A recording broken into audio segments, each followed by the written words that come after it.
The plot is bright and oh so beautiful, and if I am over dutiful, writ, where can I go?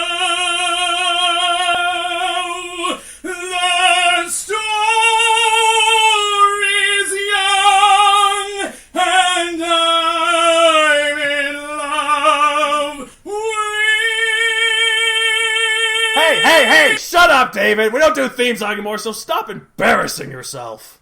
Well, we do them sometimes, I guess, but not this time! Oh, but I worked so hard on that. Well, whose fault is that? Dumbass! That's okay. Well, actually, not this time, though, because today I brought in famed French chef Gaston Crayon de Papier to help us advertise his products. So you, David, you go sit in the corner over there and take it away, Gaston! Bonjour, messieurs of the Writ. I, the great Gaston Crayon de Papier, am only delighted to show you the grandeur of what we French call the cuisine de l'histoire. Or, to make sense of it to you Americans, the art of story cooking. Why would you possibly want to write stories when you could cook them? All the great authors of France created their masterpieces through cuisine de l'histoire. Voltaire, Victor Hugo, Jules Verne. Do you think the great works of French literature, like The Count of Monte Cristo or 20,000 Leagues Under the Sea, were created by writing on paper? Ha! They were cooked! To be fair, Gaston, I don't really write on paper either, I just mainly use a computer. But of course, computers are magnificent. But if you want to write a story that could stand the test of time, like Notre Dame de Paris, then you must call on the art of cuisine de l'histoire. Hey, wait, you don't think Megazoic will stand the test of time? Which, by the way, buy on Amazon.com! Ah, your recently published novel about the dinosaurs with the laser guns. Oh, mais oui, that story will surely stand with Lemmy and the Three Musketeers as the great works of literature in history.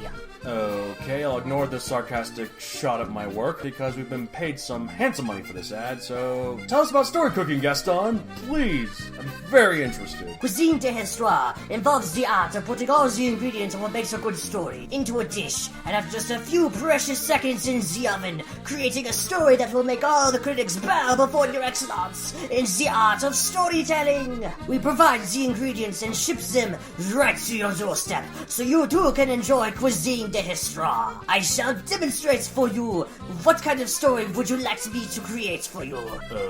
How about a fantasy story with orcs and dragons and crap? Bah, of course you would want that, you silly boy.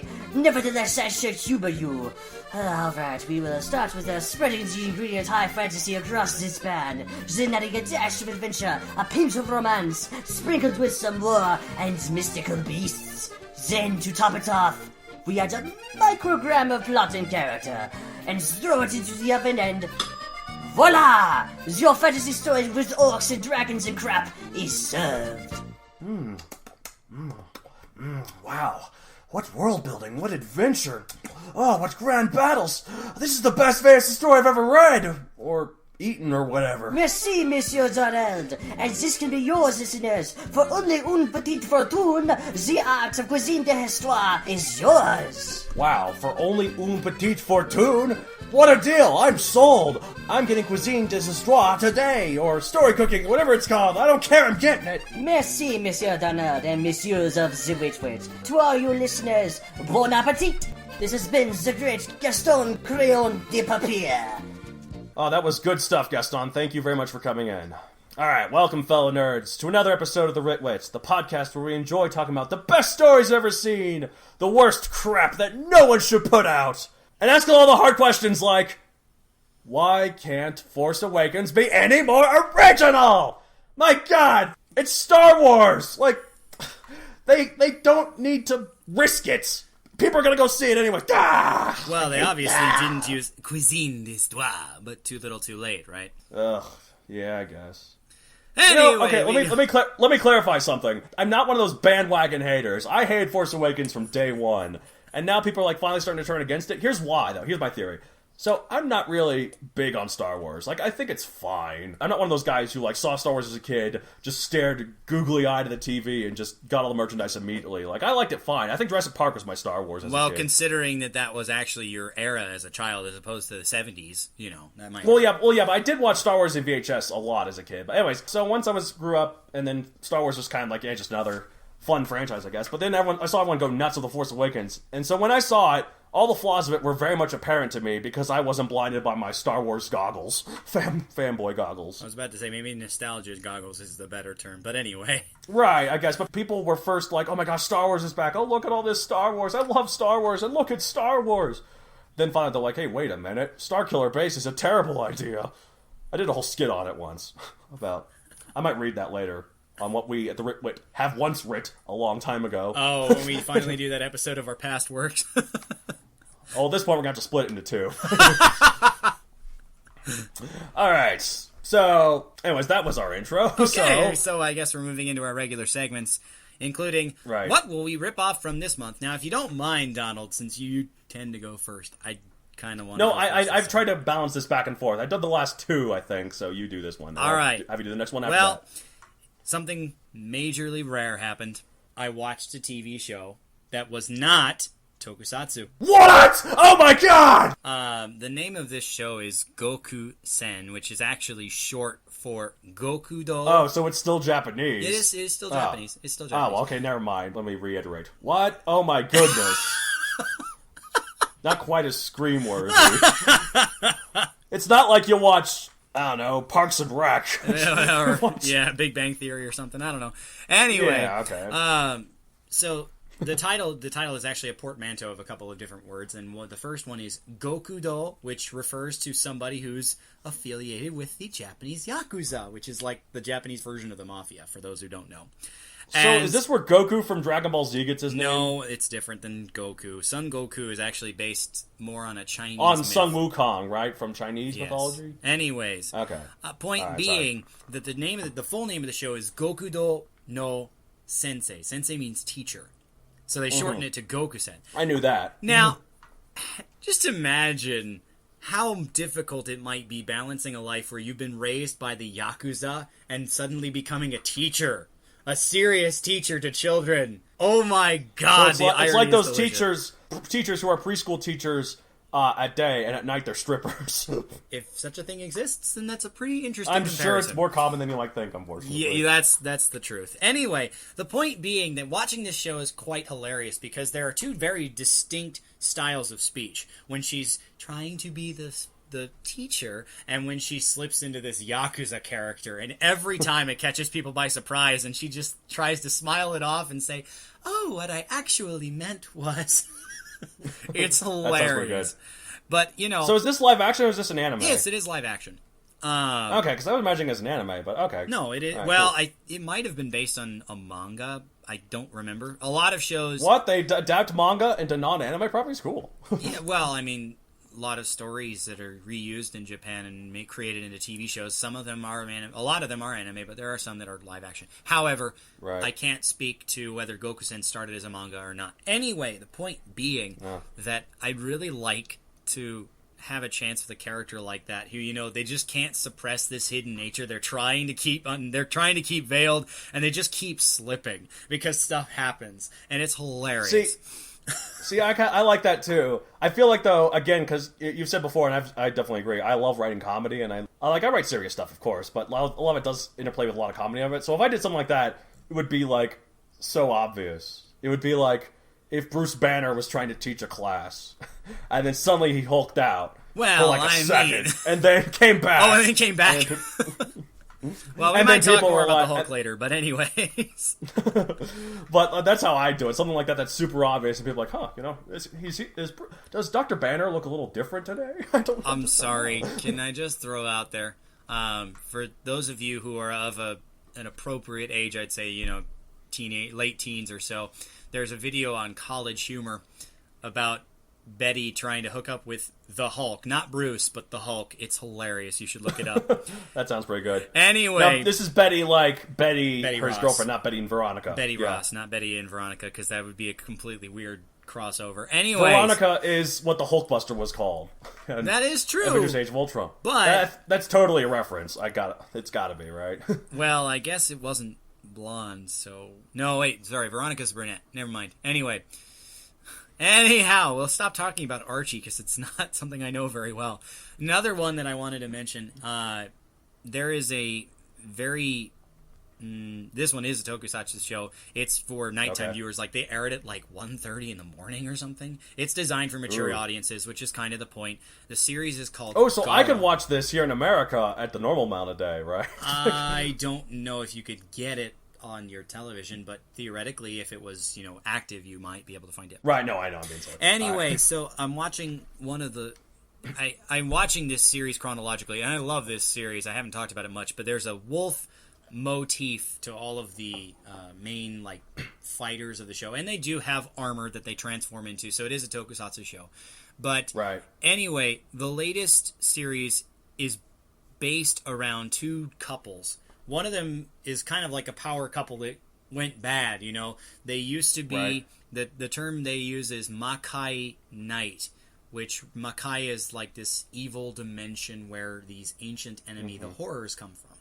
So they guard the human world against these horrors, and thus they're called Makai Knights. And the counterparts are Makai Priests.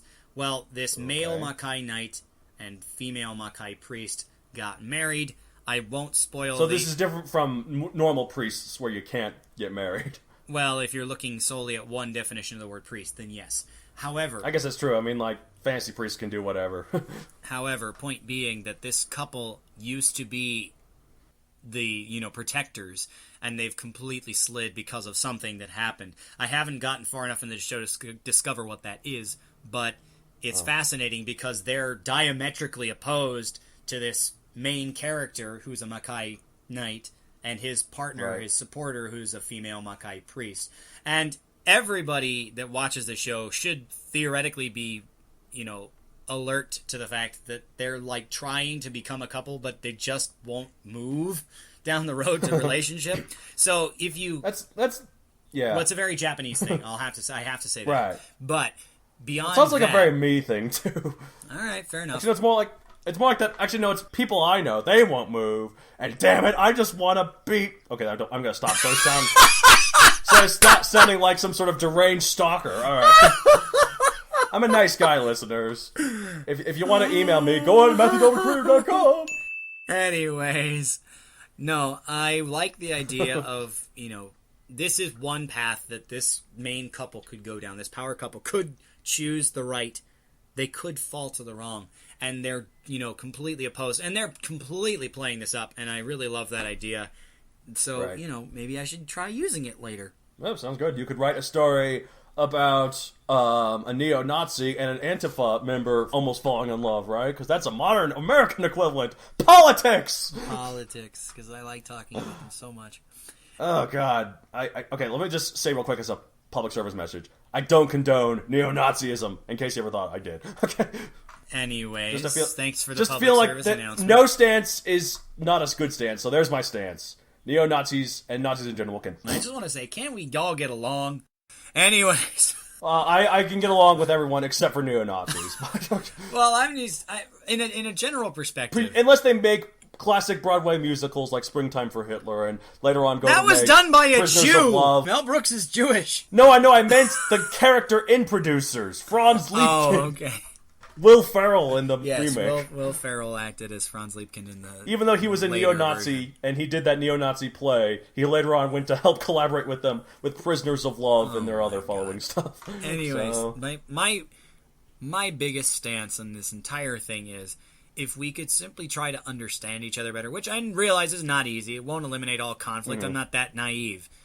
But seriously, why have so many people forgotten the golden rule? Treat others how you want to be treated. Point being that we need to treat each other better, and that we certainly do. It starts with us. It starts with everybody who's listening, everybody who's writing stories, everybody who can influence the next generation. It starts with us. It starts now. There's no reason for it not to. We're way too many years too late. Can I leave it there and talk about what you... Yes, absolutely. Diablo 3. I've been playing that next. Nazis should go in the burning hells of Diablo 3. And speaking of which, I'm playing Diablo 3. Gee, I wonder how Diablo 3 came up. So, like, I just got into this game. One of my college roommates, he told me, like, I should get into this, and I thought about it for a while. I'm like, yeah, sure, okay, fine. And I really like it. Like, I thought it's really fun. Like, it's basically a dungeon crawler. Which means, like, you go through various things, fight various monsters, have a class, you beat stuff up, you have items, you have different stuff. It's like, so you level up, it's an RPG, right? But it's very action-based. Mm-hmm. You'd probably like bits of it, because a lot of it kind of reminds me a little bit of Ratchet and Clank with the leveling up sort of thing. Although Ratchet and Clank, I guess what it does is it takes RPG-like elements, because a lot of games that aren't RPGs that take RPG-like elements, and Ratchet and Clank is one of them, so... Mm-hmm. So, you might like that aspect. And plus, I keep thinking of, there's no really a linear path. I mean, there is sort of, but like the dungeons they kind of sprawl out, which makes me keep thinking of whenever you play Ratchet and Clank and try to find all the crystals or whatever. You have to go through every last thing. I'm like, oh, I don't want to go this way because this might lead to the story moment. But I'm not done exploring. I gotta go that way. I haven't gotten that area yellow on the map yet. Right, exactly. I have to crisscross this planet until it is done. I have to crisscross this dark cathedral full of demons because there's that one chamber I missed. I have to keep going because there's that one corner that I completely could avoid that I just can't bring myself to do. I mean, if I don't, then I might be level 39 instead of level 40, and I can't... Wait, yeah, okay, that's what I meant. Okay, yes. I was trying to figure out if I had it arranged correctly. Anyways, alright, well, I thought it was fun. I've now officially played all of Blizzard's current library, so, except for... I did try World of Warcraft. I'm not really a fan of it. And the only one I haven't played is Hearthstone, and I'm just not even going to try. That kind of game genre is not really the card sort of thing. It's not really my thing. But I do like Overwatch. I do like Heroes of the Storm. I do like StarCraft 2. They just did a remaster version of StarCraft 1. It's pretty good, too. It was, as for what I'm going to rip off of it specifically, the dark atmosphere. Like, as I often have said before, like in our episode about lighthearted stories, which, for more information, listen to episode 5 of the Writ.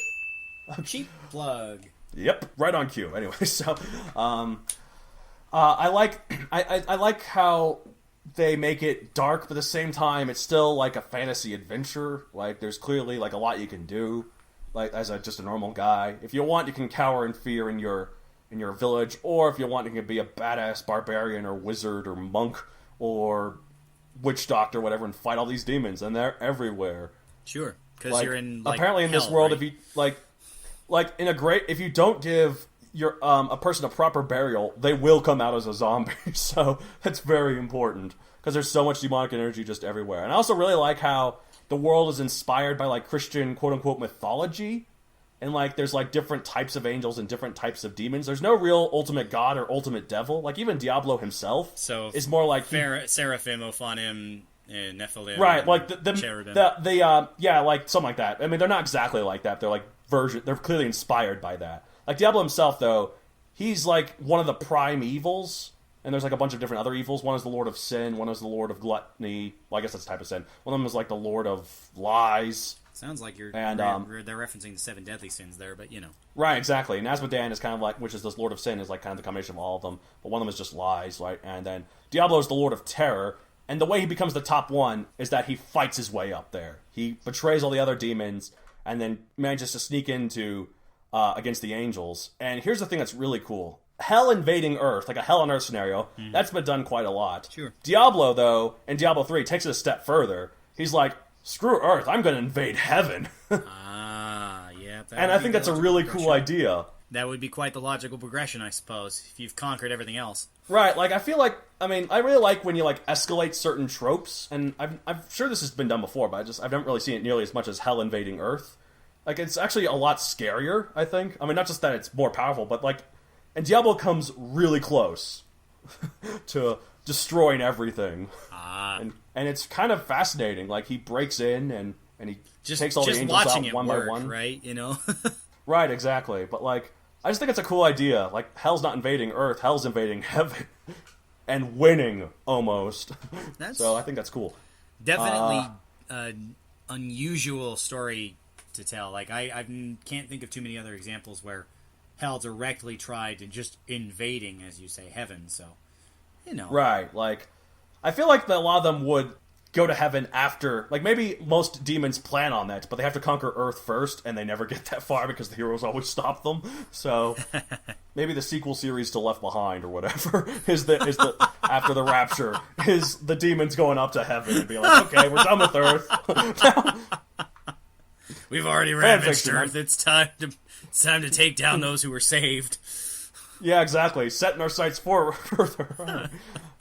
Moving this pin further down the map. All right, anyway, so I like that. I would like to write a more darker story at some point, so...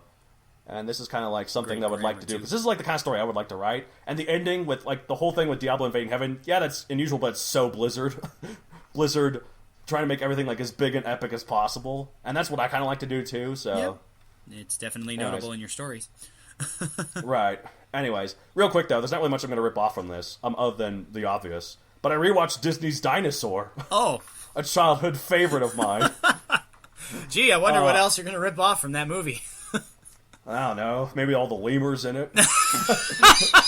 Which, by the way, I hate the fact that those are in there. That's my main criticism. It is so obvious that some dumbass executive was like, dinosaurs aren't relatable. We need something cute and cuddly. Oh, let's have lemurs in there. Lemurs, I guess. Well, lemurs weren't around back then. Primates weren't around back then. Like, mammals were around, but not primates. Not yet. Fair enough.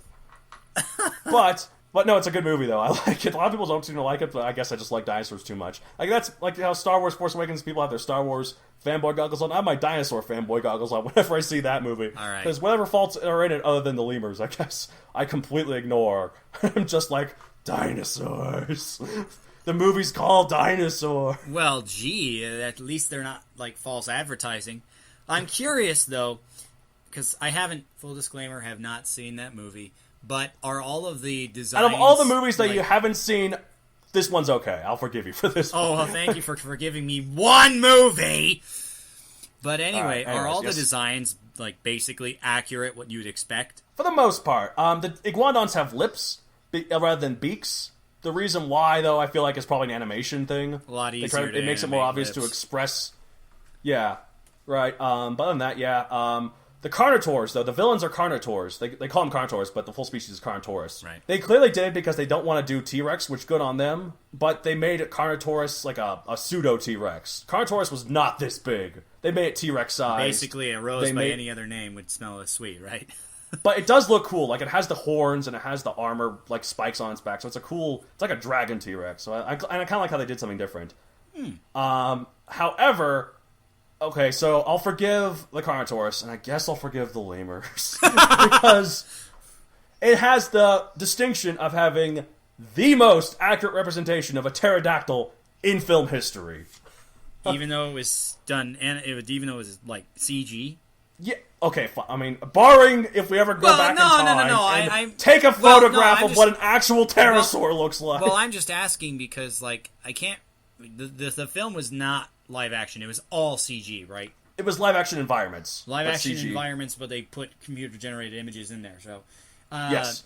So basically, so I meant more how it was depicted. Like, so that model is the most accurate that has ever been used in a dinosaur film, is what you're saying, right? Because it's at the beginning. It's at that part that's in all the trailers where it shows the egg's journey. Shows the pterodactyl flying through the valley. Right, and over the dinosaurs and getting all the kids like me super excited. Like, oh my gosh, I gotta go see dinosaurs! Kind of thing. Completely hiding the fact that they talk. By the way, I remember my parents and I were very surprised that these dinosaurs started talking. Well, how would you tell a story if they didn't? I suppose. I mean, if it was the lemurs. Oh yeah, the lemurs are the only ones that... Oh my god, I hate that so much. Okay. Just make it a narrator, that's what I say. And the narrator is a lemur! Got it, problem solved. Alright, anyways, so, okay, good on you. Alright, so it grabs the egg with its beak, not its claws. Like, a lot of people seem to have pterodactyls grabbing stuff by their claws because they're putting what birds do into it. Pterodactyl claws were not designed for that. Yeah. In fact, they were also... The thing about pterosaurs is that their wings... weren't just the front limbs, like birds and bats. They were both. The the fingertips of the arms spread out the wing. However, the flap of the wing went all the way down to the lower legs. So... okay. So, while it was formed mostly by the front arms, it went to the back.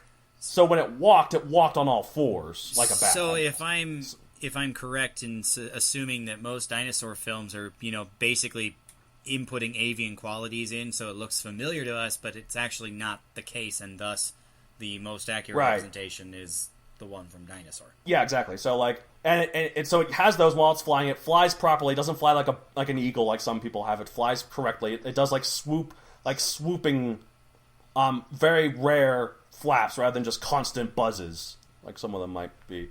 Also, it nests by the sea, which is a lot of people think it does, because since pterosaurs were so big, it needs that extra push of air that the sea would provide. Right. Yeah, and also on a cliff, it gives it plenty of room to dive a little bit before rising, so... Yep. Anyways, good on them. They got a pterosaur correct.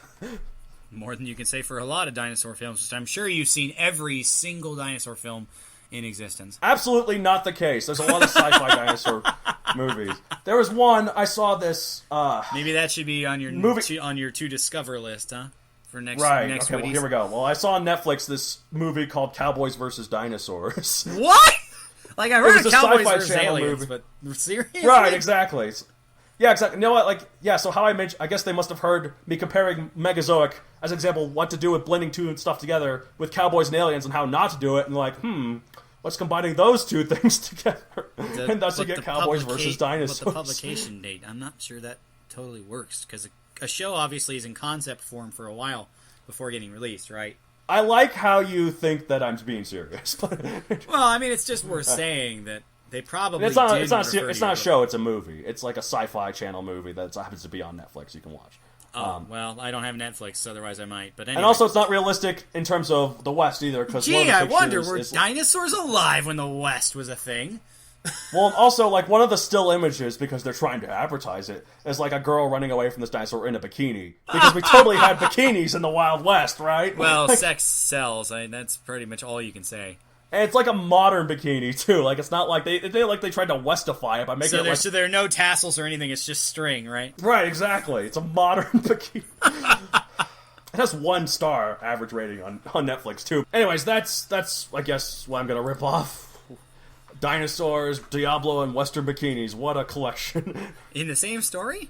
That'd be interesting. Yeah, let's do it. A dinosaur devil. Wait a minute, that already exists. That's a Marvel character. Anyways. Devil dinosaur, anyway. Right, but he's wearing a bikini, too. Well, he does have his partner Moon Girl, so I guess you could do that, but anyway. There we go. Anyways. Can we just stop talking about bikinis, please? It's the last place we need to go. No, I don't want to. No, okay, fine. This is why I'm lonely. No, it's fine. Okay, what? Now we're at the next segment called, I can do this, what we at the Writ have writ. I think I did it. I don't know. Who cares? Let's move on. Well, I've managed a couple of separate songs fully done with lyrics. I'm actually kind of proud of them. Nice. I've been spending Do you have music to them or just lyrics? Well, a couple of them I tend to, create them as I'm singing, so there's, that basis of music, but, it's not like you've written down the specific notes. Right. You're not writing the music could books. change. Okay. It's just off the top of my head, and I remember it the same way, then I do it the same way, and sometimes it works. Anyway, I'm actually kind of proud of the lyrics. I also, fun story, there are a couple of Japanese language songs that I've been learning recently, but I'm doing a fun activity where I'm starting an English choir here. Okay. And so... Well, that's good.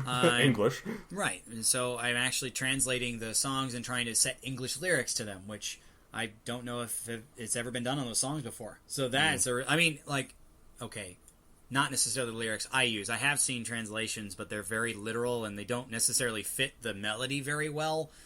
But, right. I pride myself on trying to make it fit the music as much as possible, which leads to some interesting choices, and maybe the lyrics don't always make sense and the translations aren't exact, but I really end up liking the results. So nice. Well, that's good. That's the important part. I suppose that counts. Also, been spending time talking with one of our other collaborators and, using that as inspiration to think more about my character, which is always helpful because my character is just a cluster F of ideas that really haven't been realized.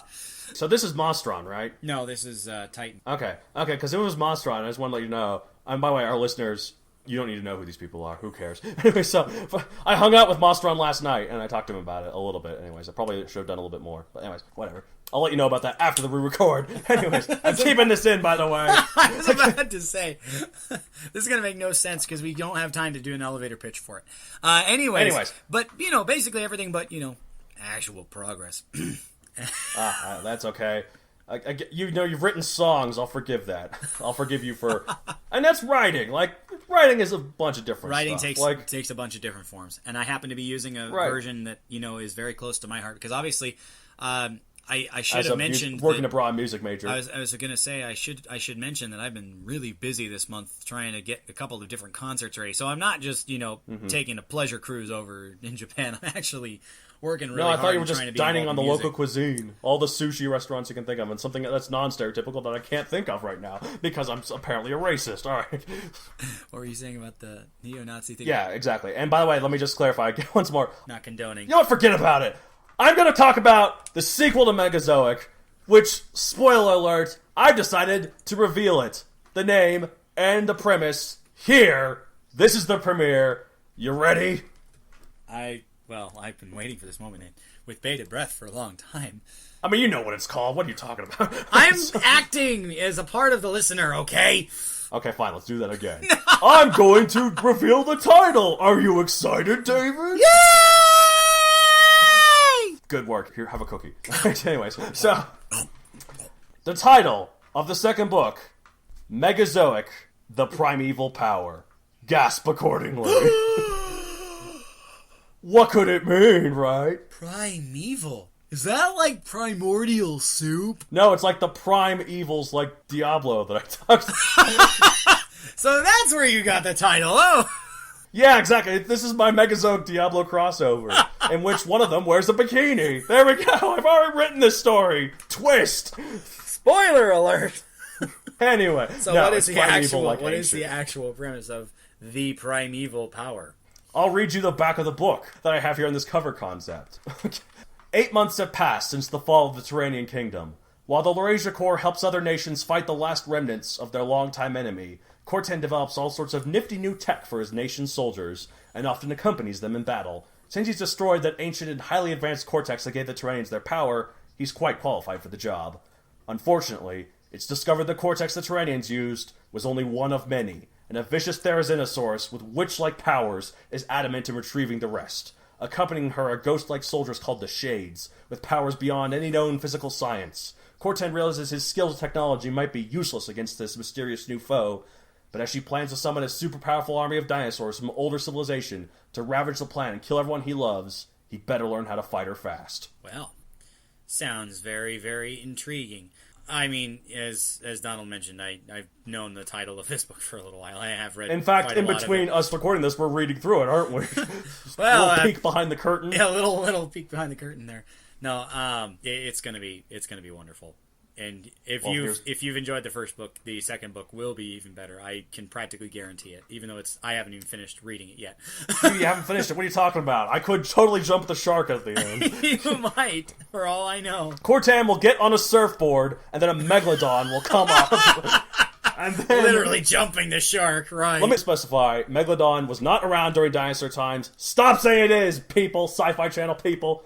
Wow, I'm really kind this all back and forth. You are just loaded on the Sci-Fi Channel, like loaded against them, aren't you? Yeah, sure, why not? You've got so many things in your so many things in your quiver, so many rounds in your chamber, like the Cowboys versus Dinosaurs shtick, the thing. Like you just Megalodon. It's Cowboys versus Dinosaurs versus Megalodon. That's also a crossover between Megazoic and Diablo. What a movie! Wait. Cowboys versus Dinosaurs crossover with Sharknado using a Megalodon. Can we make a worse movie? Megalodon Sharknado. Oh my god. Can we make a worse movie than Sharknado crossed with Cowboys versus Dinosaurs? I think the correct question is, can we make a better movie? Easily! No, I'm going to contact the Academy Awards right now. Forget Forget what other stupid drama Can that we you get have. can we get a trademark on that now? All the money will be rolling. Megalodon, Sharknado versus Cowboys. The reason we have ads on the beginning of our segments is because they're fun, not because we need the money, right? So because we're going to be rolling in the dough. No, we're already rolling in the dough. Money bins and such. And also... gold piles to swim in, right, Scrooge? For more references to this joke, listen to episode 3 of The Wit. Oh, and also, listen to the Ritwits, what's it called? Dang, I'm ruining this cheap plug. Clip show? The Ritwit Clip Show! Because I played the clip about us talking about Scrooge McDuck in that one, too. Anyway. Enough lollygagging. Enough filler. No, I don't think we have enough. We've only managed to go over half an hour without even talking about our dang topic. What is our dang topic? Tell us, David. I'm very interested. Well, simply put... this is going to be our, maybe all of our discussion about origin stories.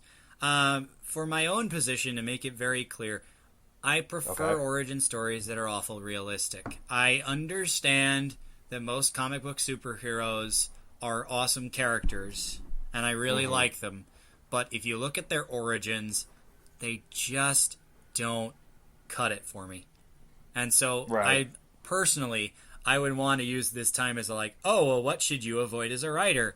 But Donald over here, when we were talking about this episode, brought up a few points of wait, what are you actually trying to do? Do I really agree with you? So I figured we should, make a discussion about this rather than, we're telling you what to do. Right, because oftentimes it's like we're sitting the viewer down and we're just staring at them, like we're in some sort of dumb interrogation. Well, even though we are, better than them, as we acclaim every episode. But, And which we also disprove every episode by our constant rambling. Pretty much! That's the beauty of this show, anyway. So a living contradiction. It's great, I love it. Oxymorons. Ain't it wonderful? Yes, indeed. So, you were saying that, you like origins to be realistic, and you also said that, most superhero origins aren't realistic. So, my counter-argument isn't that I don't want them to be realistic. I mean, my counter-argument is whether or not they're realistic or not doesn't matter if they're good or not. Right, I mean it's not indicative of quality. Yeah, I mean, look at the characters that came out really early in comics. Your earliest superheroes, your Supermans, your Captain Americas, your Hulks, your Wonder Womans. A lot of these origins are, they were designed in the era that they came from, and they're really dated now. That's the other thing, is that they don't age Hulk well. is newer than all those, though, right? Hulk was 60s, the rest of them are 30s and 40s, right? I'm pretty sure the Hulk came later, but he's one of the more egregious ones in my mind. Well, the reason why Captain America came out, because Captain America came out in World War II. So, yeah, right. Well, right before. So he was meant to be an icon too.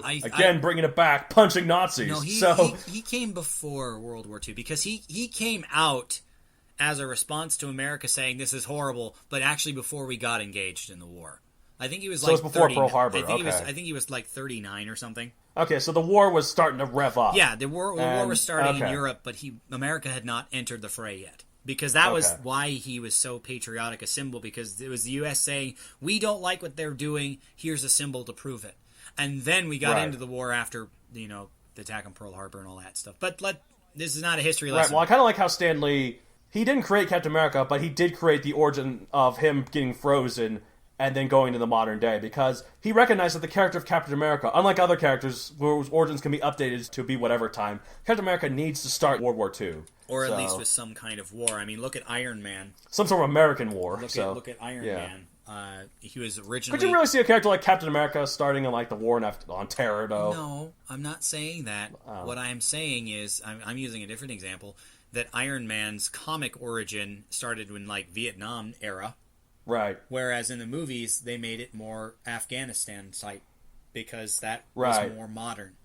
And obviously... Well, Punisher often is a veteran too, right? A war veteran. I don't remember he was Vietnam or what, because I don't. I think they've updated it constantly. What war he's in doesn't really matter. Well, it's he just true. needs to be in a place where he shoots a lot of people. Well, it's true, and the other thing is, and this is one of the drawbacks of comic books, is that how do you show characters aging except by updating how they were created? Right. Because Bruce Wayne is still, by and large, Bruce Wayne is still the Batman.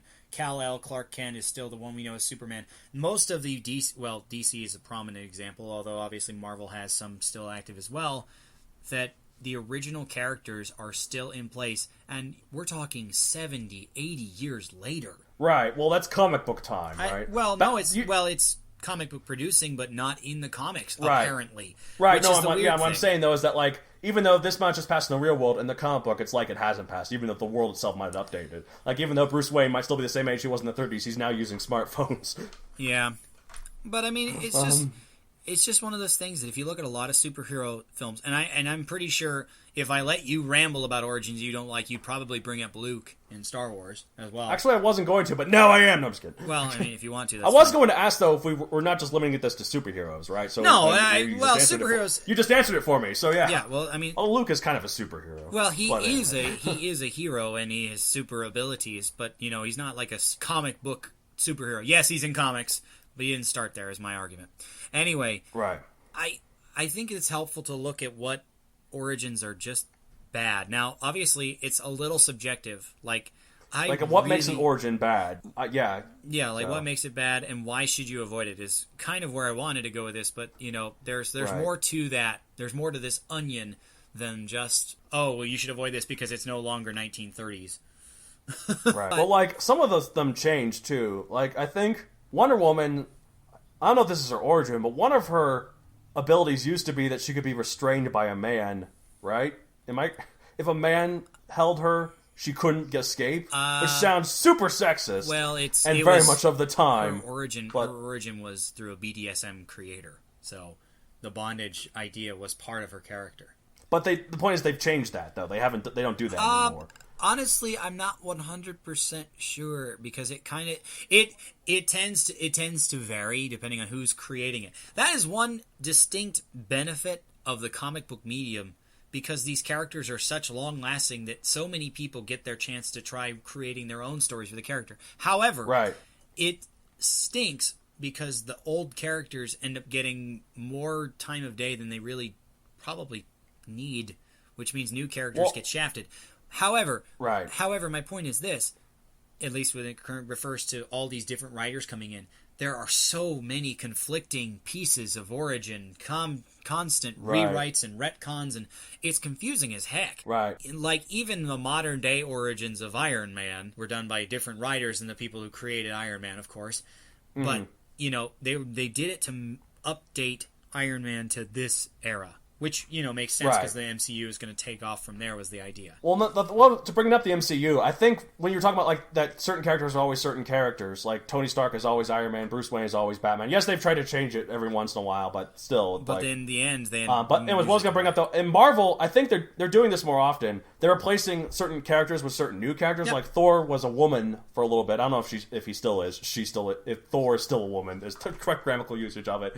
The current title bearer of Thor is a woman. I don't want to spoil it for anybody who hasn't necessarily known what's going on with that, but yes. Okay, well, the current Thor is still a woman, and Iron Man is a black girl now, right? Well, yes, and Victor Von Doom as well, actually. As a black girl? No, or just a girl? No, or just black? Doom has his own armor that's more on his color scheme, acting as an Iron Man type, and then there's the African American girl, like the teen genius. Her name is Riri Williams, who is in another suit that looks very similar to Iron Man. And isn't Sam Wilson now Captain America? I mean, we could go on and on about this, but let's just say... The point why I'm bringing this up, though, is that they're doing this because the movies. Like, they know Robert Downey Jr. doesn't want to be Iron Man forever, but they also know they got to keep having Iron Man. So someday they could replace him with an African-American girl in the movies. I mean, I'm sure that there's some corporate synergy, but I think it's a symbol that we've run out of good stories to tell about the same characters. Right. How many times can you put Tony Stark through alcoholism hell in the comics before it becomes old Right, hat, well, that's what they did with Hulk, right? And this is kind of based off origins as well. Well, not really origins, but more like what to do with this character now that you've got him.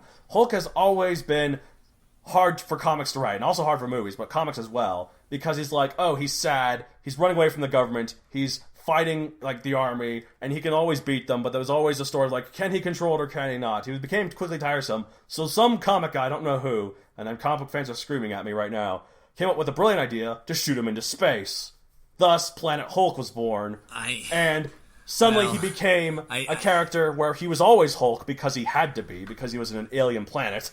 So in order to... You could blame it on the creators, but in the story, there's an actual group of right. I get that. Yeah, no, I meant brilliant. I didn't mean brilliant sarcastically. I legitimately mean brilliant. Like, idea. I probably said it sarcastically because I always say everything sarcastically. Hey, Matt, you're my best friend. Do I mean it? Who knows? Okay. That means I'm not? What? No, anyway. Well, I don't know, we'll find out. Anyway, so the reason, like, it made it fresh again. Like, he's fighting other characters who are just as strong as him now, and now it's interesting And again. then he came back and he was pissed at everybody. Hence World War Hulk. So, alright. Anyway, I was going to say we've been talking a lot about comic book characters, and there's obviously way more to talk about in popular fiction and all that other stuff too. But like, here are some origins that I just, and I'll tell you what certain parts of them I really don't like. The Hulk is a very good example. If you were exposed to that much gamma radiation, you would not survive. I don't understand how there could be something so latent in Bruce Banner that it decides to take over, create the Hulk, and keep him alive, right, just to become a loose cannon. Right. Well, like, they mentioned that in the Avengers, though. Like, with Tony being like, I read about your accident. That much gamma radiation should have killed you. And he used it as a point to, like, maybe the Hulk saved you for a reason. So, but you're right, though. He should have killed him. But also, Barry Allen should have been zapped to death. He should have been zapped with to lightning death and had the chemicals spilled on him, right? But comics, rather than suddenly, joining this entity called the Speed Force, and it always bothered me for a while. Why are Spider-Man's spider powers permanent? Because the effects of a lot of animal bites often wear off. That is true. The body fights it off. That is actually something I hadn't thought about. That is something I hadn't thought about, but like I do take issue with the fact that apparently a radioactive, there it is again, spider can apparently give you spider right. powers. Well, that's exactly, someone brought that up to point to me, because I was like, well, wait, so wouldn't a body fight it off, and then he wouldn't be Spider-Man anymore? He would have to constantly keep getting rebitten by the spider until his body develops an immunity to it, in which case he can never be Spider-Man. But someone brought up that it was radioactive, not like a venom, where the body fights off. The radioactive, it doesn't create an infection, it changes his cells. Yeah, it changes. So it's not like an infection that the body fights off. It's radiation is something that is a more permanent alteration, theoretically, and thus the large amount of radiation, being it should theoretically kill you. Now, a single bite would not, but it could drastically alter. Like they redid it in the Sam Raimi films, that it was like a computerized something. Spider. It was genetically designed. That doesn't even make sense. It was a genetically designed super spider. Like that doesn't even make sense, man. Well, they did it because I guess radioactive was too silly.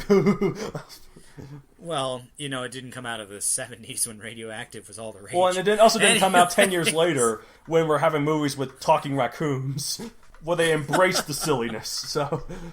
Oh, sorry, you're referring to Spider-Man movie, The Guardians. Okay, I'm like, what? Right. 10 years later, are you talking about? Yeah, anyway. So. Another one from comics. I'm sorry, but most people would not turn into the Batman just seeing his parents killed in front of him and falling into a cave where bats were apparently a symbol of fear. Like, you can't tell me that Bruce Wayne is not in like the 0.0000001 percentile of the world that would respond that way psychologically to something so traumatizing. Well, that's why I really like the movie Batman Begins, because it comes up with a reason for all of it. Like, it's like when he's up there in the mountains, like he's in a prison near the Himalayas, and he gets found by the League of Shadows. He tells them, like, whatever Liam Neeson's character's name is. I know it's Ra's al Ghul, but he has a name before it's revealed it's Ra's al Ghul. Henry Descartes or something like that. I don't know. And he tells them that you can't, in order to fight something as corrupt as this, you need to be more than just a man. You need to be something that cannot be corrupted, like a symbol. Which, of course, a symbol can be corrupted. Going back to Nazis, the swastika started out as a Boy Scout thing, right? Or I don't know. There's some peaceful origin. But like, the point is, though, like, he couldn't be just a man. He had to be a symbol, something that, like, maybe eventually someone else could take the mantle. So, Batman had to be larger than life, and he picked bats because bats frighten him. He went to a cave. Bunch of bats. Bats frightened him, and bats are a symbol of fear, and he wanted to strike fear in the hearts of criminals everywhere, and thus the greatest detective to symbolize himself after a mammal. if you really want to symbolize fear, he should have been the original Spider-Man. Spiders are way more scary than bats. Like, let me just... Well, you're far more common and more people are scared of them, but I think bats honestly look like creepier than spiders by themselves. But I'm not as scared of spiders. In terms of discussions, I completely disagree, but that's neither here nor there. Well, it's not the discussion for this podcast. Anyway. We'll save it for our Nature Phobia podcast. Which you can listen to here. You can be afraid of everything. Right. You heard that cheap plug I did for this non-existent podcast, right? Yeah, non-existent one, right. All right. Okay, the last one that I thought of prior, and I mean, if you have more, please chime in, but how do so many people with Force potential, like, basically slip through cracks? I realize the galaxy is huge in Star Wars, but seriously, if they have connection to the Force, and they have people who are using the Force all the freaking time, how are so many people have like, not noticed This is what midichlorians are for. People hate midichlorians because they think that it's the Force. No. Here's the truth behind midichlorians, and why people need to suck it up about their hate of them. Midichlorians are not the Force. Midichlorians are just used to measure the Force. When they say that Anakin has a high midichlorian count, they found out that he has all these little beings within him that are drawn to the Force. The Force itself is still that magical power. The midichlorians only exist so that there can be a calculable number on how powerful Anakin is. So to throw it out there as well, I think it's similar to a Geiger counter. It measures how powerful the thing is. Right, exactly. So people need to shut up about midichlorians ruining the Force. The Force is still the mystical force that you love it as. It just happens to be easily measured. I was about to say, I realize we talk about Star Wars a lot, but can I just throw this out there since you use that comparison for the Force? I love the shirt that says duct tape is like the Force. It has a light side and a dark side, and it holds the universe together. Yeah, although I feel like that the universe isn't... If the duct tape is holding the universe together, it needs to do a little bit better. The universe is expanding like crazy. Right, that is true. It needs all the duct tape it could possibly need right now. But in terms of bad origin stories, I think someone like Luke or Anakin is fine. But, and again, this is the most interconnected episode we've ever had... Rey is a terrible origin story from The Force Awakens. And let me explain why. All right, please, because her origin is different from right. Luke and It Anakin is like in that respect. But she is just super powerful for no reason. Like people are like, oh, but Luke is powerful for no reason. Luke made mistakes. Luke got his ass kicked by Vader in Empire Strikes Back because he wasn't ready, and this was after he had been training for a few weeks. Rey, without ever wielding a lightsaber, without ever being taught, practically fights Kylo Ren and wins, basically. True. I mean, yeah, she was drawn away by the collapse, the literal Earth being driving them apart. Well, not Earth, but you know what I mean. Okay, but the ground.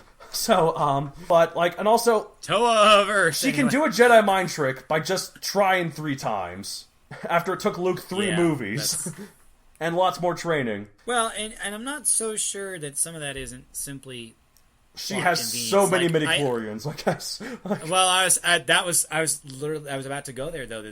What if it comes out that she has an even higher count than, say, the person who became Vader? This is why she's a bad hero. Then it's not earned. Like that's why I'm not excited for her rematch with Kylo Ren because she already beat him with no training. Why should I care if she gets training? Yeah, because theoretically it would just become a route at that point. Unless. I was actually talking to another friend of mine, I think it might have been the same friend, outside the podcast, about it. If I was going to write the 8th Star Wars movie, with Force Awakens being exactly the way it is, this movie I don't like because it has this character that's too powerful. Oh, by the way, she knows the Millennium Falcon better than Han, even though she's only flew in it like once or twice, and Han's been in it his entire life. Well, she was a really darn crack pilot, too. Yeah, so, but she never really... It's an old bucket, it's pretty easy to figure out. She never flew before, except for that one time. Now, she was an engineer, and she scavenged stuff, so I'll give her that. So she knows the parts of stuff very well, but... Well, and my thing is, and you've gone on this before, because you are just not fond of Force Awakens or Rey in particular. Right, well, Rey's not my main problem with The Force Awakens, but anyways, go. She's a wish fulfillment character. Right, exactly. But so is Luke. But Luke is different in that he's earned it. He is the character, he's the relatable farm boy who's poor, who dreams of bigger things and goes off to do those bigger things. Well, I don't know about relatable when we grew up in suburbia, but Who hasn't grown up in suburbia? Except for city folk, I guess. And country folk. Except for farm folk, I guess. Anyway. No, okay, fine. Well, there you go. Alright, so, point is, though, Luke sounds like someone we could aspire to be. We could never aspire to be Rey, because she's already perfect. I don't know. Anyways, point is, though, what was I going to say? Oh, this was going to say about Star Wars Episode 8. I would write it that what Ray experienced in episode 7 was a rare phenomenon. This is such a half-assed, like, trying to, like, swipe it away. Like, because we do things professionally. But, okay, so she experienced what's called a force spike. Like, every now and then, the midichlorians go nuts. And then... For no right, because, like, something happens where, like, they're the chosen one or whatever. But then, countering that, in order to balance it out, she loses a bunch of them really quickly. So in episode 8, she suddenly is way weaker. Now, the way you could write this in, because that sounds really half-assed written in to explain away something I didn't like about the last one, which it is, here's what I would do, though. It's already been experienced by Anakin. He was in the middle of a force spike, this theoretical force spike, until he became Darth Vader. So you're saying he became far less powerful when he finally went to the dark side? And then eventually it came back. Like after a force spike and a force, I don't know, descent, force plunge, it balances back out. But point is, you get this sudden burst, and then you get exhausted for a bit, and then you go back to normal. That's what I would say. So, Anakin had it, and then he came back to normal, so by the time of Rogue One, where he's cutting down all those... I love that part. I did like Rogue One a lot better. I did eventually see that. I liked it a lot more. But, when he's cutting down all those poor troopers in that ship at the end of Rogue One, he's back to normal, right? But he's not spiked, he's just normal. That would be my explanation. So... Fair enough. So Rey in episode 8 would have to fight through her force plunge or whatever, and really, then earn her way to be better, is what I'm saying. I'm glad that you're going into so much detail about this, because it brings up something that I was thinking of might be worth touching on, especially because we're talking about origins. Right. But I kind of want to say the thing about the other person before going back, because I don't want to forget it. Right. Luke or Bruce Wayne or... No. Anyway, so in short, and hopefully we come back to this, You're hoping that Rey goes through more of an actual hero's journey as opposed to just being handed everything. Right, exactly. Like, she has to earn being a hero, not just be given it. Okay. So, what I'm amazed I'm bringing this up because in our conversations pre-recording, you were the one talking about this, but, there is something about Spider-Man's origin that I don't like. But there is something about Spider-Man's origin that is extraordinarily relatable, and that is this. He takes the life lesson from a mentor who he cherished, and when that mentor was no longer around, he applied it. Right. With great power comes great responsibility, yeah, because he heard that, he blew it off, he fought a wrestler guy, which, yes, it's in the same Raimi movie, but it's pretty closely tied to the comics as far as I know. Yes. So, this is like pretty much a straight adaptation, that part, anyways. And then he lets a guy go out of spite of someone else, and then that robber later goes on to kill Uncle Ben. Right. So, he didn't get the responsibility, and it cost his dear old uncle, so... Right. But that in and of itself is kind of like a redeeming thing to me. It makes... Like, the spider bite being the catalyst for this somehow magically happened. Okay, magic is the wrong word, but... Radioactively somehow incredibly happening. But that is something that everyone could relate to. Because not only is it a maxim to live by, but he witnessed somebody die when he could have done something about it and decided this will not happen again. Of course, being Peter Parker, that never really... it doesn't always work. Right. Because his natural luck is horrible. Right. But, and there are things about... I just want to throw out, as I might have said this earlier, but it's worth reiterating even if I did, that a origin story that does not necessarily jibe with sensible or great does not by itself tank a character. Right. Well, that's what Stan Lee did. Like, when he went to Marvel, like, before he came up with all these cool characters like Spider-Man, the Fantastic Four, all the classic stuff from the 60s in the booming age of comic books, a lot of superheroes were just characters with cool powers. Stan Lee was the first to make them real people that happened to have superpowers. Don't forget that there are other people besides Stan Lee who are just as instrumental, especially Jack Kirby. Right, but like he was working with Stan Lee. Yeah, like two of them created Spider-Man, right? Ditko was Steve Ditko and Stan Lee that created Spider-Man. Oh, okay. Who did Jack Kirby do? Jack Kirby was Fantastic Four and a lot of their associated Right, characters. I guess that's true. Yeah, so okay, I shouldn't give it all to Stan Lee. I'm just gonna give it to most of Stan Lee. Not most. He's the one with the most recognizable name. He's the face. Okay. He's the face. Right, yeah. He's the guy who's not afraid to put himself out there, and the artist. He's the one who has all the cameos. Not an insult to the artists, but they tend to hide behind their easels, kind of. Well, like Bob Kane and who's the other guy who came up with Batman? Bill Finger. Apparently, Bob Kane got all the credit, even though Bill Finger came up with pretty much everything. Yeah, there's a book you could find about that if you like. Bob Kane came up with the idea of him being a bat. Bill Finger came up with everything else. Like, he came up with the dead parents, he came up with the Gotham... I'm not 100% sure of the veracity of that statement. However, I do know that there is, the other deserved far more credit than originally earned. I mean... Now, yeah. This is not the place to talk about, compensating creators for their work. Right, but we're talking about creators, though, thus origins. So a different bucket of worms to get into. But here is something that is inevitably considered in most origins and either skipped or, hopefully done justice, and that is the hero's journey. All right, David, so, I mean, I know what the hero's journey is because I'm a writer, and I'm a published author. You'd think I would do a cheap plug there, but I'm holding back. Just kidding, buy Megazoic on Amazon! Cheap plug. Might as well, right? Listeners, you don't have to buy my book. I don't care. I'm not in it for the money. I'm in it for the art. Or am I? I don't know. Who knows? What's the hero's journey? Well, I imagine the concept of getting rewarded for your tale would be nice, but, you're not in it just for the money. But anyway, I mean, the hero's journey is a classic archetypal story pattern, and there's nothing wrong with using it. Well, it's a classic for a reason. Like, that's the thing about cliches. They're cliches for a reason, because they work. Theoretically. I mean, look at so many of the older origin stories, why they don't hold up today. Well, maybe they were just done in a time that reflected the things going on around them, which, we're always a product of our own culture, right? But to throw it out there as well, honestly, most of the good ideas were taken early. Right, exactly. And so, so many of the origin stories that we get now, maybe they're not as successful because they can't seem as original anymore. Yeah, well, some of the older ones aren't still terrible, though. Like, one of my favorites, I think, is, I forget what it's called. I think I read this in a Cracked article. Oh, God. It was either Condor Man or Black Condor or something about condors. He lost his parents as a baby. Thankfully, he was raised by a bunch of condors. And because he was raised by a bunch of condors, they taught him how to fly. Because that's what humans have been missing all this time. Dang it. You mean if I wanted to fly, I just needed to be taught by birds, huh? Yeah, exactly. It's not that we're not aerodynamically impossible. Like, we've been trying for so long. Yeah, we got planes, but we're trying to invent jetpacks. We tried to make our own fake wings. But no, what we've been missing all this time is that we just weren't taught properly. So. Okay, what's Sam Wilson's excuse then? He's got the robot jetpack wings. Okay. And condors are different from falcons. Condors are just magic condors, I guess. That is fair. But anyway. They're both birds of prey, but anyways. I mean. So, but, point is, though, there's some older scenarios that are terrible, but the reason why all the good ones seem to, and this is true about anything, the reason why all the good ones seem to be older is because those are the ones that have stuck, and since there's been so many origin stories, the fact that those specific ones have lasted so long, it's because they're really good. Like the hero's journey in general.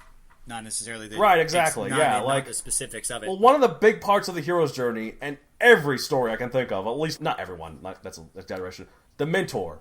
There's always a mentor, and more often than not, the mentor always dies, because in order for the hero to truly learn the lesson, he has to use what the mentor has taught him without the mentor there to help him. Absolutely. Right, and this is Obi-Wan, this is Gandalf briefly. This is as long as I can spare them. Right. Fly, you fools. Which was code for use the damn eagles already. Shall not pass! Anyway. Yeah, exactly. Anyways, like I said, fly, you fools is code for use the damn eagles. Let them fly to Mount Mordor. Mount Mordor. You know what it's Mount Mordor. Right, anyway. Is that anything like Mount order? Mordor of the Doomy Lands. Anyways. That order. So, anyway. Okay, so spoiler alert for Megazoic. I'm not going to do the cheap plug because it's getting old already. But, I'm guilty of this as well. So if you don't want to be spoiled for my book, or if you don't care... I mean, if you don't care, then don't skip. Okay. There's a mentor in it who does die. Because he kind of had to. And to be fair, he's not just a mentor for the main character. He's a mentor for a bunch of other characters, too. Sure. So, it's a good trope to use. The mentor who dies. And so the people who he's mentoring have to learn the lesson themselves. Well, and I always look at it as impetus to go down the right path. Unfortunately, a lot of times it's because somebody who was inspirational to us passed, moved away, right. died, here's another example. Uncle Ben. There we go. That's another mentor who died. Why didn't I think of that? I would... Never mind. Anyway. He's the Obi-Wan. Okay. Yes. Anyways. It's just, to me, like, I think one of my Ranger fanfics, I purposely tried avoiding it. Like, they're just figuring it out on their own. And while that story theoretically... So there is no mentor, or there is a mentor, he just doesn't die? There is no mentor. Like, aside from... Somebody must have created this power, or created a way to harness this power. But aside from that, like, the person is not alive to give any advice to anyone, and thus it avoids that model. However, it makes the story a little more chaotic because... Makes sense. Because it's somebody trying to figure out for themselves what's right and what's wrong. And there's no one to just spell it out for them. And the world is complicated, so it can take Absolutely. a bit. Which, that's real life, there's some learning curve, which is why I like it. Here's a notable exception as well. I probably haven't written that far on that said fic, but anyway. Right. Well, anyways, that's okay. Again, it's me. Go figure. You can stop writing so many damn songs, and also stop being busy. Well, neither that you have any control. Anyways, so one example, another exception of the hero's joining mentor who dies, and this is a different reason. Splinter of the Ninja Turtles. As far as I know, he hasn't died at any point. I mean, I think he's come close, but they've always managed to save him. Nah, it's possible. He's always there to give the Turtles advice, as far as I know. There could be a story where he died. Far enough through different incarnations of the TMNT universe, and you could find one where he did, but, that's... Right, but, the point is, he's always there for them. And, which you might sound like a cop-out, but there's always new lessons to be learned. There's theoretically always progress to be made. How you learn that. Some people are good at learning things themselves. Some people are very self-driven, and honestly, that makes the easiest kind of hero to write because they learn from their mistakes and they turn out better for it. They should still make mistakes. Well, but they shouldn't learn be. From them. That's what makes them more human. They should not be perfect, and that is the thing that's nice about the origins from Marvel characters is that they aren't perfect. Mm-hmm. Superman is called a gigantic Boy Scout because his morals are pretty much pristine. Most of the time. Right, and that's why, I think the moral being pristine is fine, but, one of the things I really liked about Man of Steel is how relatable they made him. Like, the fact that he was bullied a lot and he had to figure out how to deal with it and how to cope with it. That's relatable. Everyone can relate to being bullied, except for, pure jocks, I guess. But even then, I'm sure they've been bullied and they just don't admit it. But, well, and they usually say that being a bully is response to having been bullied, right? Right, exactly. So, and plus, humans are just terrible. Vicious cycles. They suck. Anyways... So, but I mean, I just want to throw out we have been spending a lot of time talking about comic book superheroes, and obviously we like a ton of comic book superhero characters either through seeing them. Okay, here's an origin story that it's not a bad one, I guess. What do you think of another bad one? But I might as well mention him. Harry Potter has a really good origin story with his parents saving him, but not saving him, sort of saving him. It's confusing. He's the boy who lived. And yes, you could say he was given everything, but at the same time, he was given everything, and he had no idea what the hell to do with it. He's different from Ray. That is very true. He had to earn his understanding more than... I mean, that's something we... he had all the money, he had all the fame, he didn't know what to do. He didn't have the skill. We really didn't talk about in Origins in general, and that is, I think we've talked about this in some other episode. Please correct me if I'm wrong, but I think we talked about having, a focal character who stands in for the audience. Like Harry Potter... We've talked about this several times, actually. In fact, we talked about this in the very first episode with the fantasy one. Well, that's fine. Back in the day. But I'm just throwing out there that Harry Potter is going through this for the very first time with us. And that's such a brilliant way to set this audience up for success, because we now see everything for the first time through him, who's also seeing it for the very first time. Right, I've always said that's really cool, and that's why, Alice is the main character in Alice in Wonderland, someone who goes to Wonderland, and that's why the Narnia kids are from Earth. I think it's clever if it's from a character who's from that world, but they find some other way to make them experience it all for the first time. Like I've said before, Frodo never leaves the Shire until he has to go on the journey to stop Hero's the One Journey. Ring. Anyway. To Mount Mordor and the Doomlands. This is a very interconnected episode. Anyway... Well, I mean, when we talk about origins, you could talk about every story, because every story starts somewhere. Okay, give me an example of a bad origin, both scientifically and, I guess, the Condor one. That's a pretty bad one. So, what do you mean, the science doesn't work and the story is just not great? Yeah. Well... We're going to edit out an hour-long pause here, guys. It's not an hour long, but, I don't know how far you've gone into the X-Men universe, but there are a whole ton of mutants in there. And some of them have come to, the academy to learn. Some of them are just outcasts from their community. But some of them are really, really bad. Some of them... Like Toad? No, not bad like evil. Bad like there's a guy who's got eyes all over him. How the world do you deal with that? I don't even know what his origin is, but I can't imagine it being very clever or good. I mean, aren't the mutants just they're born that way? Some of them are created through like weapons. Well, I mean, depends on what you define. Deadpool. It depends on what you define as mutated versus Marvel's big thing with the Inhumans. You go through Terrigenesis and you gain these powers or something. Let's talk about this one. There's an Inhuman who is playing a pretty important role in the current summer event crossover called Secret Empire in Marvel. His name is Barf. Wait, like the dog in Spaceballs. Like the Mog in Spaceballs, but no. Yeah, I'm sorry, the Mog, no. right, yes. However, his power is that he can... That he barfs? Partly, yes. But that's not it. There is a bit more to it. He can vomit up something, like create something and vomit it up. So it's like those times when you'll have like that magic bag that you pull out whatever the plot requires, except that he is that bag. It's awful. That's ridiculous. I mean, and without trying to spoil too much of Secret Empire, he barfs up something that actually, impacts the story. I'm like, I didn't expect this to go there, but wow. Who would have thought that out of characters named Barf, that he's the second best behind, the spoof Chewbacca character, played by John Candy. Rest in peace. Anyway. I mean, but... That's hilarious. Yeah, isn't it? It's a horrible origin. The science makes absolutely no sense. The story is terrible. Well, and this is a really, really new character, too. He only came out, last year, I think. He'll only last a couple of issues. And maybe he'll come back later as a joke, like Taserface. That's the thing. Some comic teams are hilarious. I was thinking it would be really fun to come up with a team of heroes that their superpowers were all, disgusting things. So, somebody could wield snot as a weapon. So, the Garbage Pail Kids. So somebody could wield snot as a weapon. Somebody could use vomit as a weapon. This is the Garbage Pail Somebody Kids. Could use feces, kind of a thing. I mean, the Garbage Pail as Kids! If I knew that You're very describing well. this. I've been ignoring you say it 3 times. Anyways. I'm just saying it's already been done, and it's terrible. But that's the joke. I mean, okay. One. Oh, you're making a joke. In which case, fine. Someone should do that. One fun thing about it. We've talked about origins being bad. Just by nature.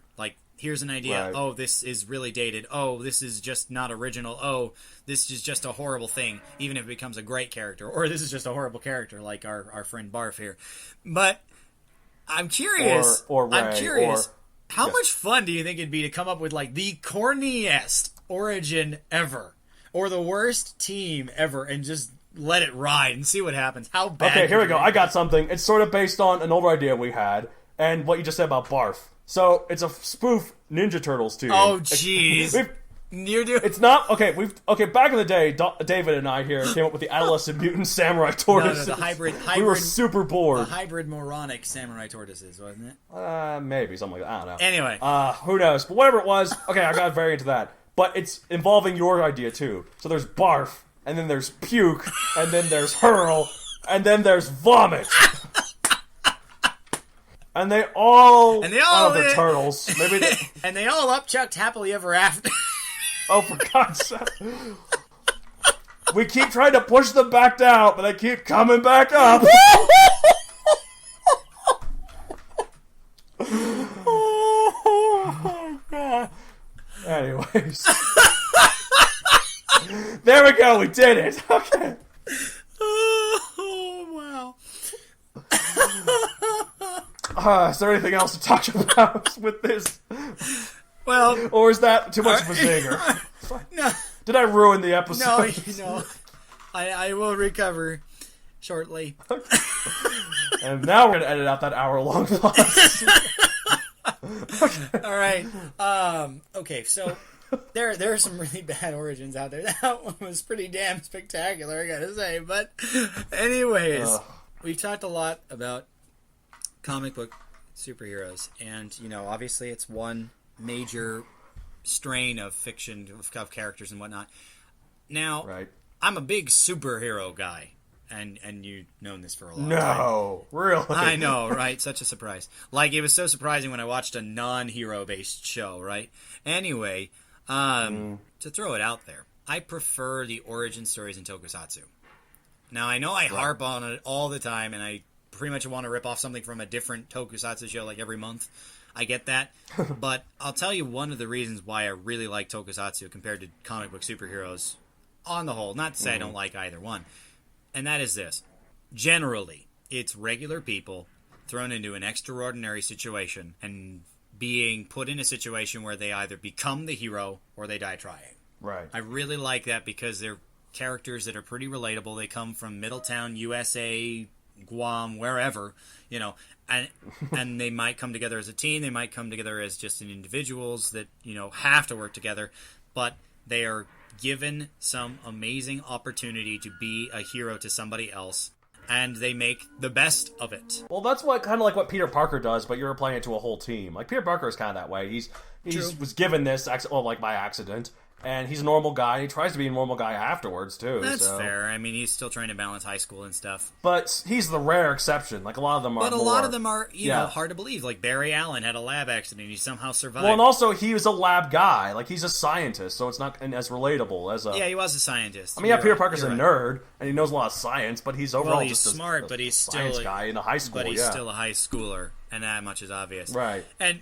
you know, we talked about making characters relatable before, but I think that Tokusatsu does a very good job of that, and that's one of the reasons I appreciate their origin stories. It doesn't require like reality-bending leaps of faith, like being the 0.000000101% of the population who would actually respond. 101. Sorry, I had a certain number of zeros. That's fine. I just think that's unique. I like it. Anyways, the point being that those origins are slightly more realistic, and that's why I like the origins more of Tokusatsu. On the whole, I really like both genres. But I did find that it would be I did think it would be a great idea to, you know, give a couple of our patented tipperoonies about what to do, what not to do with origins. So just a couple of really quick ones. These are more things like don't do this, and well, you can take it to mean whatever you want it to mean. Right. But tipperoonie, don't rely on just the hero's journey stages, like the 12 steps or whatever. Explore other literary devices if you really want a good origin. You know, you have to come up with a decent idea anyways. So why fit it into that one framework? Why not try and incorporate something else? So don't just rely on the hero's journey. And as much as I love our friend Gaston, don't just rely on cuisine d'histoire by itself unless you truly can't cook up anything better. But good one. I wasn't sure if you'd want to take that opportunity or not. I was hoping you would. But anyway, you know, those are just some tips. Don't rely on what's already out there. Try and find something. We've said many times on this podcast that there's no such thing as a truly original idea anymore. And while that is true, there are still numerous ways to combine things together that have not been done before. So try doing that. Right, exactly. And also, here's something I'm going to say. Don't rely on the hero's journey just on its own. However, at the same time, cliches exist for a reason. So don't try and subvert a cliche just to subvert a cliche. If you don't have a mentor simply so you don't have to kill off the mentor, like, what other things are you sacrificing? Or like if you have someone, I don't know, just like I'm trying to think of an example, but like if you don't have some point in the character's past where he left home to become this adventurer, don't do it just to do it. Well, so like come up with a reason why. What I was going to say is, and you're never even intending to tell it in flashback. Like it just is. He was, to use a bad quote, born that way. Right. Oh yeah, he just popped out and he was already deciding, I'm going to go out into the world and I'm going to do this. No, somewhere he had an origin. It's probably not very interesting, and you might not be planning to tell it. If it's that origin, I feel like his origin has to do with the divine. Right? But don't just do it. Like Hercules holding up the snakes. Oh, you mean like baby... Okay, sorry. No, that's not what I meant. Yeah, exactly. Baby Hercules. No. Yeah, he kind of popped up and was like, I'm going to fight crime. Fight Greek crime. Well, I'm referring to, like, you know, the first stage of the hero's journey, they talk about setting up a small town and how there's a conflict that brings you out into the bigger world around you.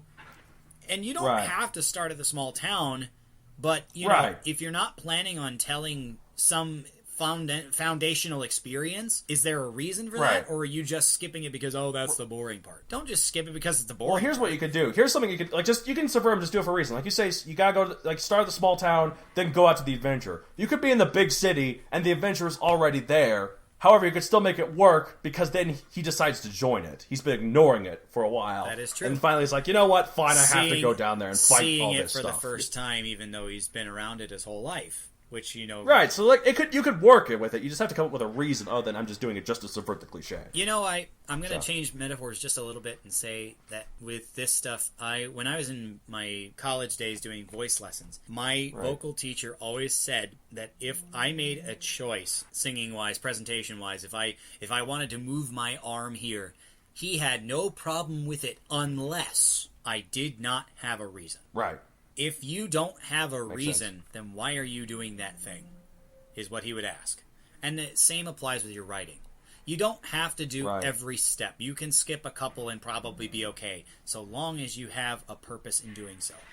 As long as you know that, then nobody can question what you're doing. Exactly. Whether it's origin, whether it's climax, whether it's denouement, whatever. You're writing because you want to tell a story. And if you're doing it, you're trying to subvert cliches just for cliches. You're not trying to tell a story from you. You're just trying to not tell a certain story. Right. If that makes any sense. So, I don't know. Point is, listeners, and the point of this whole podcast, these are all guidelines. Do whatever you want, but have a reason. I don't know. What am I saying? What are we saying? What is the point of anything? Okay, the point of this is, from our experiences, these are things worth not doing. Particularly, like, just sticking to the hero's journey. If you're going to do that, have a reason. But we can't tell you what's right or wrong outside of that. Right. Okay. Well, that makes sense. Okay, cool. All right, so I think that sounds good. It sounds good, David. So, wow, this is a long one. Well, a lot to talk about, don't we? They all can't be shorts. Who knows what crazy adventures the Writ crew will be up to? Us two twits. Who talk about writting that are obviously better than you. Us two twits on this thing about writting, but more often than not, it's just a bunch of shit. Anyway.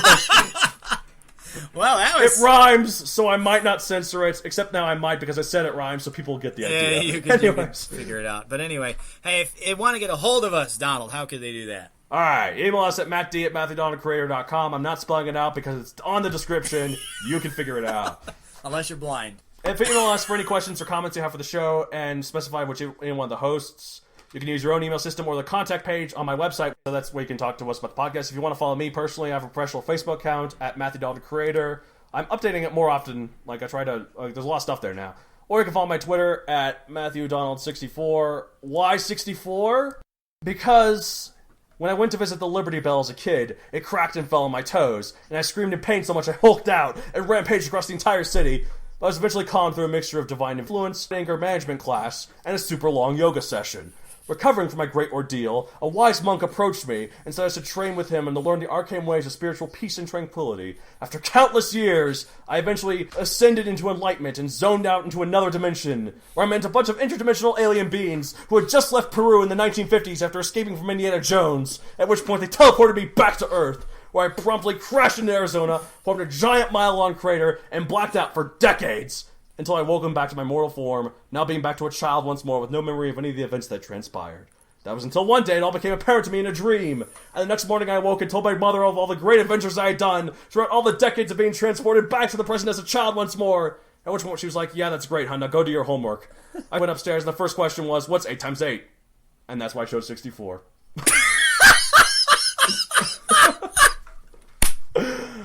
That's the real reason.